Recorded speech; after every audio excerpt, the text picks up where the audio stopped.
Bonsoir et bienvenue à tous en cette séance extraordinaire du Conseil municipal de la municipalité de la Visitation de l'île du Pas, tenue à l'Hôtel de Ville en ce mercredi 18 décembre 2024 à 19h07, à laquelle étaient présents M. François Drainville. Bonsoir.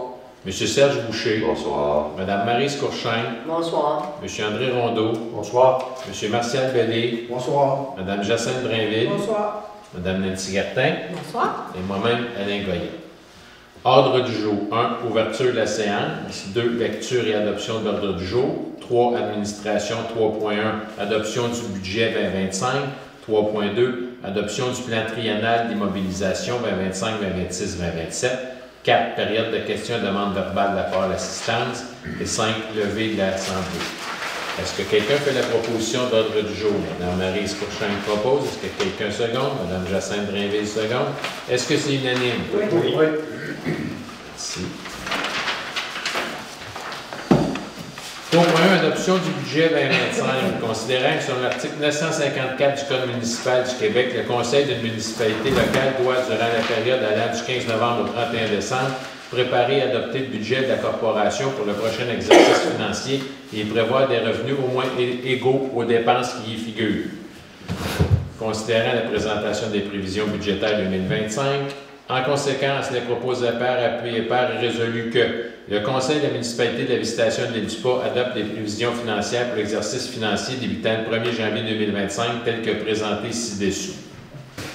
La taxe sur la valeur foncière qui était l'année passée pour un total de 739 887,50 sera cette année 742 655,19. La taxe d'eau reste le montant perçu de taxe d'eau de 74 566,56 reste le même. La gestion des bouts de fosse septiques de 26 658,59 reste le même montant. La taxe pour les ordures et la récupération qui était de 72 561,48, le total va être baissé à 63 015,84. Le transfert et les subventions, 107 458,7. L'année passée, ça va être 127 675,50. C'est une augmentation de 19%. Principalement, la subvention qui a augmenté le plus, c'est le pacte qui a été convenu avec le gouvernement du Québec concernant la récupération de la hausse du 1% de la taxe de vente. L'imposition des droits de mutation, on avait prévu 31 500 l'année dernière, on prévoit 21 500 cette année. Les amendes et pénalités, 500 $ de revenus. Les intérêts et autres revenus de 31 480 l'année passée sont des prévisions de 31 817 $. C'est les totals des revenus l'année passée. Hein? 33 000. Oui, 33 817, excusez-moi. Le total des revenus l'année passée était de 1 084 612,20. Les prévisions de cette année sont de 1 090 451,15, soit une augmentation de 0,53%. Les dépenses d'administration générale de 288 167 l'année passée, c'est 312 516 cette année. La sécurité publique de 189 726 l'année passée, de 198 506 cette année. Le transport de 238 742 l'année passée monte à 265 310 cette année. L'hygiène du milieu de 194 000 l'an dernier est abaissé à 185 462 cette année, principalement à cause de la réduction de la taxe sur la récupération. L'aménagement, l'urbanisme et le développement, qui étaient des dépenses de 48 710 l'année passée, sont de 51 112 cette année. Loisirs et culture, 80 471 l'an dernier, 72 093 cette année. Les frais de financement, frais de banque, 570 l'année passée, 583 cette année. Pour un total des dépenses, l'an dernier, 1 40 389,20 et cette année, 1 85 584,15. C'est une augmentation des dépenses de 4,34%. L'excédent de fonctionnement cette année prévu de 4 867 que l'on va investir. Dans les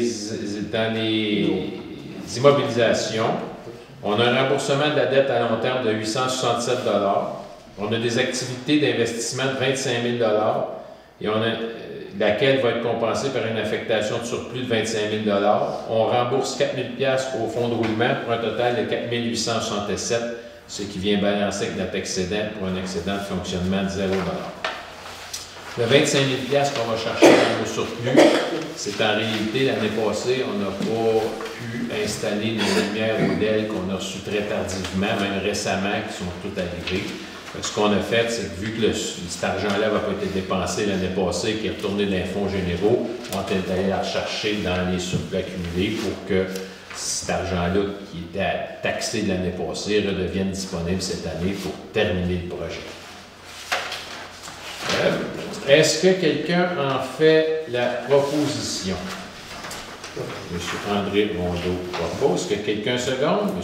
François Drainville seconde. Est-ce que c'est unanime? Oui. Merci beaucoup. Adoption du plan triennal d'immobilisation 2025-2026-2027. Considérant que selon l'article 953.1 du Code municipal du Québec, le conseil municipal doit adopter le programme triennal de dépenses en immobilisation pour les années 2025, 2026 et 2027. Considérant les orientations du conseil municipal à cet effet, il est proposé, appuyé et résolu d'adopter le programme triennal de dépenses en immobilisation réparti respectivement pour les années 2025, 2026, 2027. En 2025, on prévoit la réfection de 3 ponceaux pour un montant de travaux de 150 000 $, un projet de valorisation des freins pour un montant de 450 000 $, des travaux de réfection du drainage pluvial à l'île Saint-Amour pour un montant de 350 000 $, conversion d'aile de 25 000 $, comme j'ai parlé tantôt, mais ça, c'est de l'argent de l'année passée qui est transféré, réfection des affiches historiques de 10 000 $, support de réparation pour vélo de 6 500 $ pour un total de 991 500. Comment on va financer ça? La taxe sur l'essence et la contribution du Québec à la haute, ça c'est une subvention qu'on a de 652 000 $. On a un règlement d'emprunt en lien avec une subvention de 298 000 $, une affectation de surplus au DEL de 25 000 $, puis les PAC rurales, affiches et support le vélo de 16 500 $. Pour un total de 991 500 $. En 2026, on a prévu des aménagements au bureau municipal, une étude pour une verrie à la rue de l'Église pour un montant de 5 000 $ pour un total de 17 000 $ qui va être financé par les fonds généraux de 17 000 $. En 2027, on prévoit des travaux à la verrie de la rue de l'Église de 25 000 $ qui va être financé par les fonds généraux. C'est ce qui clôt les plans triennal d'investissement. Est-ce que quelqu'un a fait la proposition? Oui. M. Serge Boucher propose. Mme Jacinthe Drainville seconde. Est-ce que c'est unanime? Oui. Merci beaucoup. Est-ce qu'il y a des questions? Le dossier des freins, je vais en parler un petit peu.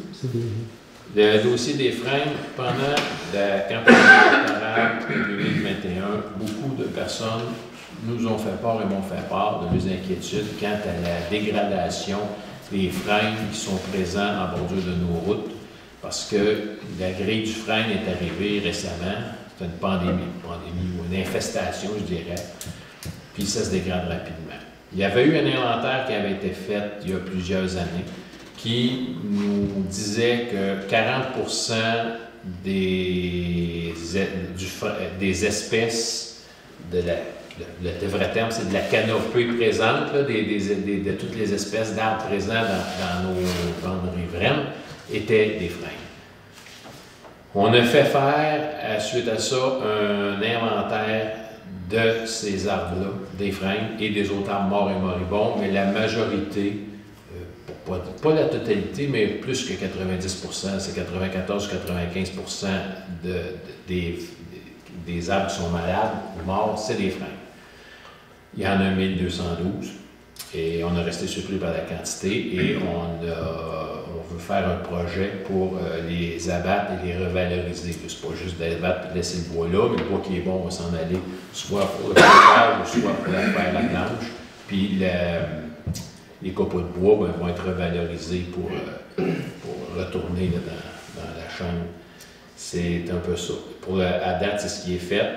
Notre souhait, c'est d'aller en appel d'offres pour procéder à l'abattage des arbres l'automne et l'hiver prochain. Et ensuite procéder au reboisement ou à la replantation au printemps 2026. C'est ça le projet des freins. D'autres questions? Il y a une séance qui s'en vient tout de suite après. Ça va être là des vraies questions. Est-ce qu'il y a d'autres questions pour vous? Non, tout est beau. L'ordre du jour étant épuisé à 19h17, est-ce que quelqu'un qui propose la fermeture de l'Assemblée? Madame Caris-Courchain propose. Est-ce que quelqu'un seconde? Monsieur Martial Bellé seconde. Est-ce que c'est unanime? Oui. Merci beaucoup.